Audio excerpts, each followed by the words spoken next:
7 years of civil war came to a close following the death of the northern leader, Ishbosheth. The elders of the northern tribes traveled to Hebron to acknowledge David as the king chosen by God, finally uniting all Israel under a single crown. This unified nation entered a fragile peace. Maintaining it required a central capital that could sit above the rivalries of this divided landscape. Jerusalem offered the perfect solution. It sat directly on the border between Benjamin and Judah, functioning as a neutral zone. By securing a city independent of any single tribe's influence, David could establish a truly national central government. The city was built atop a ridge, protected by natural barriers and steep valleys on nearly every side. At the time, it was held by the Jebusites, a Canaanite group who believed their position was invincible.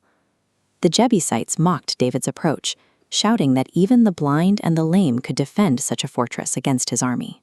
For David's reign to succeed, he had to overcome a fortress where conventional military strength seemed destined to fail. David looked for a flaw in the Jebusite defense and found it in their water supply, a hidden groove that drew water from the Gihon spring into the city. His elite forces navigated the narrow darkness of this subterranean shaft, bypassing the walls to take the city from within.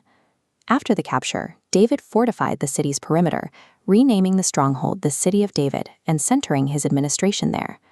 This conquest established Jerusalem as the spiritual and political heart of the Jewish people, driving the Zionist movement toward modern fulfillment in 1948.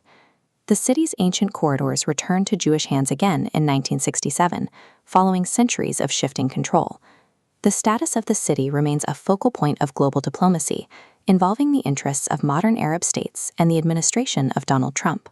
To build his palace, David looked north to Tyre, importing skilled stonemasons and the famously durable wood of the Lebanon cedar.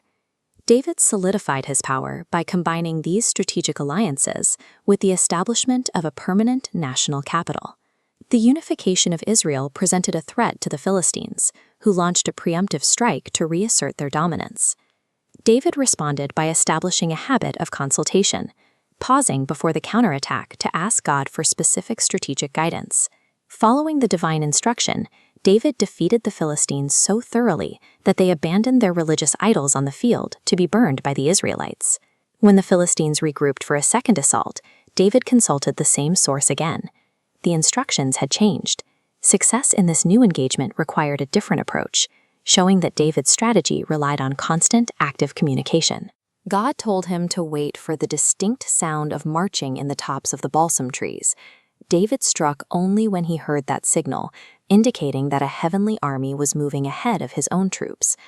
David's battlefield supremacy was the direct result of his willingness to ask for direction before every move. Despite this rigorous discipline in war, David possessed a significant vulnerability in his personal conduct. While he sought guidance for every battle, the record shows he took wives and concubines without ever asking for divine approval. He relied on external intelligence to defeat foreign kings, yet relied entirely on his own impulses when it came to his personal desires. This created a glaring contradiction in his leadership, leaving his private life completely unguided. This pattern of selective obedience remains a common human struggle. We are quick to seek help when facing external crises that are beyond our control. We often wall off our private desires, moving forward without consultation because we fear a negative answer to our impulses. The result is often self-inflicted damage and broken relationships that we only seek to repair once the consequences become overwhelming. Enduring victory requires the same level of inquiry in our personal choices that we apply to the external battles we fear.